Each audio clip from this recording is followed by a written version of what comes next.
Hello everyone, তোমরা সবাই কেমন আছো? আশা করি সবাই ভালো আছো আর আমি খুব ভালো আছি। চলে এসেছি আরও একটা নতুন মিনি ব্লগ নিয়ে। আর আজকে যাচ্ছি হচ্ছে আংশিতাকে চুল কাটাতে, সেলুনে যাচ্ছি। তো ভাবলাম একটু শেয়ার করে নিই তোমাদের সাথে। আর এদিকে বৌদি গিয়েছিল মাছ আনতে, আর আমরা এখানে বসে আছিলাম সেলুনের সামনে, যেহেতু কাস্টমার অনেক বেশি ছিল। তারপরে বৌদিকে বলছিলাম যে তুমি আর দাঁড়িয়ে থাকি কী করবে, তো তুমি বাড়িতে চলে যাও। তো উনি বাড়িতে চলে যাচ্ছিলো, আর আমরা এখানে সেলুনে বসতে বসতে আর দিয়ে আংশিতার নাকি বলে খিদা পেয়ে গিয়েছে।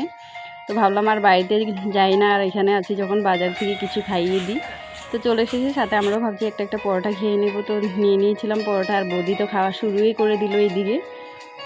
তো যাই হোক, পরোটা খেয়ে আবার ওদেরকে চুলগুলো কাটানোর জন্য যাব। তো চলে এসেছি আমরা সেলুনে, আর আংশিটা তো খুব কান্নাকাটি করছিল এখানে, ও চুল কাটতে দেবেই না। তো যাই হোক, আগের ভিডিওতে মিঠুন ভাই কমেন্ট করেছিল আমারও খেজুর খেতে খুব ভালো লাগে। তো ভাই চলে এসো, তুমিও একসাথে আমরা খেজুর খাবো। আরেকজন দিদিভাই লাভ দিয়েছিল, উনির নামটা জানি না আমি অবশ্য। তো দিদিভাই, তুমি যদি আমার ভিডিওটা দেখে থাকো অবশ্যই তোমার নামটা বলে যাও, তাহলে নেক্সট ভিডিওতে তোমার নামটা নেব। আর তোমাকে অনেক অনেক ধন্যবাদ যে তুমি আমার ভিডিওগুলো দেখেছো, তার জন্য। তো আরদিয়াকেও ভাবছিলাম চুলগুলো কাটিয়ে দিব, বাট কাটলাম না। কেন?